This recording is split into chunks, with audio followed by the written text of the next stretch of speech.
Okay, Brock. I saw your video recently on atheist mind games, and I have a beef with it. First of all, let me just say this. I think that while you are a pretty smart guy, in a lot of your videos, you come across as extremely arrogant and hypocritical, even. And I'm going to explain that. And here's my beef with your video on the atheist mind games. Alright, you claim that the atheist will attack the Christian intellectually because the atheist himself is intellectually insecure. Now, that may seem outwardly profound because it's what your intended audience wants to hear. Alright, but if that's your argument, then you're just preaching to the choir. Now, let's look at this from a logical perspective. If you look at most of the theists that the atheists are attacking, they are, in fact, intellectually inferior. A lot of their arguments are hinged on logic, but that logic itself is flawed, and they themselves fail to see it.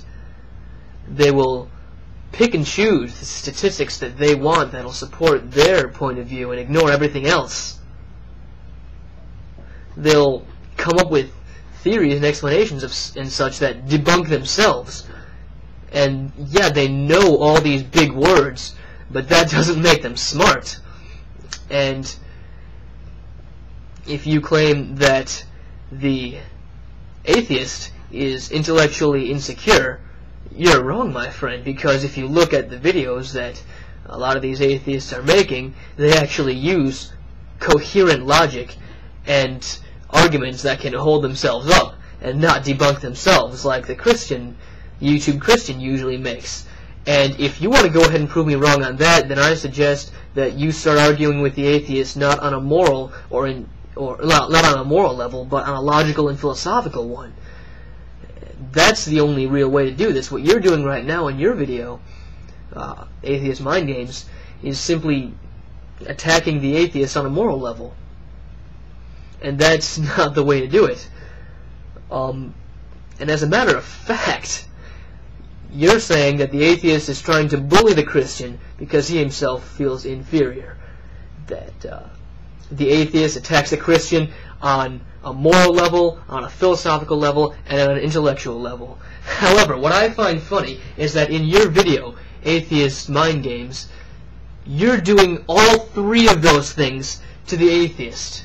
And I gotta say, as an atheist watching this, I really feel bullied watching your video. What does that tell me? That tells me that you're a hypocrite. Honestly. And I realize that with you and your self-righteous attitude, you watching this video and hearing the things I'm saying, you're probably going to think, oh, well, this kid's proving me right the whole time. See how he's reacting. But you're going to have to take my word for this. I'm not reacting because I feel inferior. I'm reacting because, well, you're being hypocritical, and you are really angering me because of that. I'm sorry to say. And you cannot claim that these emotions that I'm feeling right now are simply a manifestation of my insecurity, because you yourself attack the atheist all the time on similar grounds. You attack the atheist because you believe his position is invalid, yet you claim that the atheist attacks you because he himself feels insecure. That is just outright arrogance and hypocrisy. And I feel confident and unhypocritical saying that because you accuse the atheist of things like that all the time. In all your videos, almost all of them, it comes across that you think of yourself as a knight in shining armor, and then you wonder why the atheist is angry at you. And the worst part about this is that the more that the atheist is angry at you, the more you think that you're right. You're like a farmer of hatred. You know, you feed on the hatred and of your enemies. And then you go around and say, well, look at how angry they are. They must be wrong. You know, they must be insecure about themselves. They must be insert ad hominem attack here. I suggest if you're debating with the atheist, try to debate from a logical standpoint, because if you can corner the atheist with logic, then he'll have no way out. But so far, that hasn't been done. So yeah, that was my 2 cents on this. Insane Bastard. Peace out.